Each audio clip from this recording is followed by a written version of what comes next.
Hits, the title, refers to YouTube and the number of hits on videos, but you do... And being yes, that, and also being a hit, like a successful, like an entertainer who has hits. Well, I also took it to mean the way in which you hit out against hipsters and hipsterdom. That wasn't intended. It's mostly the as you stated, it's the number of YouTube hits or hits you get on a site, or and also being like, I'm a superstar with hits. That was a microphone, not an ice cream cone.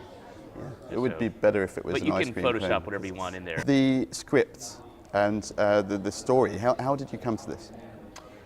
It was an idea that I had kicking around for a while.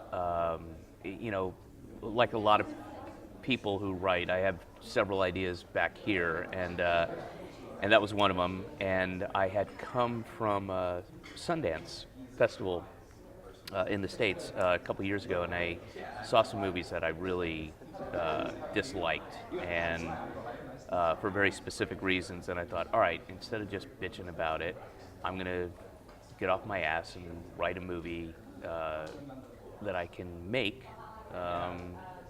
and see if put my money where my mouth is, basically. And I chose this idea to write because it was the one I could do the cheapest, because it all takes place pretty much in upstate New York, where I have a house, and a lot of where you see, a lot of it in the movie is around places around where I live, and I just got favors from people and did it as cheaply as I could. Talk about the balance between satire and humor. I mean, often in the film they're one and the same, but it does walk a fairly thin line. It can get pretty vicious at times, but then you want to be moved and you want to sympathise with some fairly unsympathetic characters.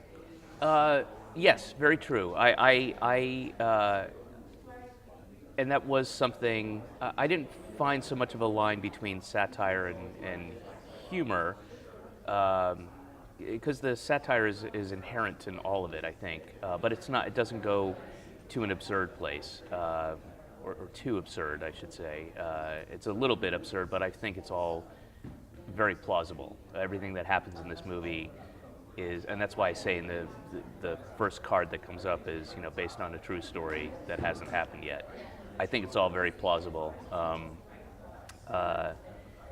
But to answer your observation that they're not sympathetic, that's something a lot of characters that I do, whether it's in TV or film, I don't think are very sympathetic. But hopefully they're not awful people. They're just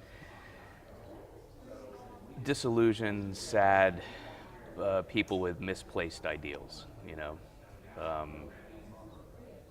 Is that helpful? That's great. Okay. I think actually I can't tell. Wiggle your beard and let me know yes or no. Yeah? Because some of the comedy is pretty outrageous. From my observation, what gave it some weight and pointed it in often a more dramatic direction was your really shrewd use of music. Okay. Like there was one time where you had used Zoe Keating. That was a conscious decision because when we were cutting the film, and this really did come to pass. Actually, we were apprehensive about people thinking that this was going to be a broad comedy, that this was going to be like, a barrel of laughs and crazy thing, and which is something we faced when I was in pre-production. I gave the script out, and it's funny. There's people say funny things, they do funny things, but it's not a broad comedy in any sense. It is. It's never, fully dramatic, but there are serious things, and I want you to believe that these people are going through these things that they're going through, and you wouldn't necessarily, if it was edited differently, it would seem sillier. So we chose the music and looked for music that eventually we came to Zoe Keating stuff, and then just as opposed to making that a temp track and trying to replicate it, it was so good and it fit so perfectly. We just asked her if we could buy it and use it, use that exact thing for the film, which she was gracious enough to let us do, and she basically scored the movie in a sense. And but yeah, that was conscious because we wanted it to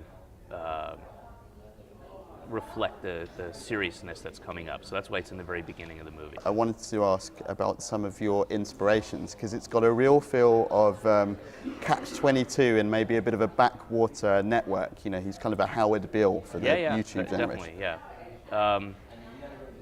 Well, that did occur to me, the network idea and the but whereas he's not Howard Beale, he's not already in a position of, he's not becoming cynical. The Dave character is not becoming cynical once he's arrived at this place. You're watching him arrive at this place through it's through what he says, but it's all these other external factors that are lifting him up.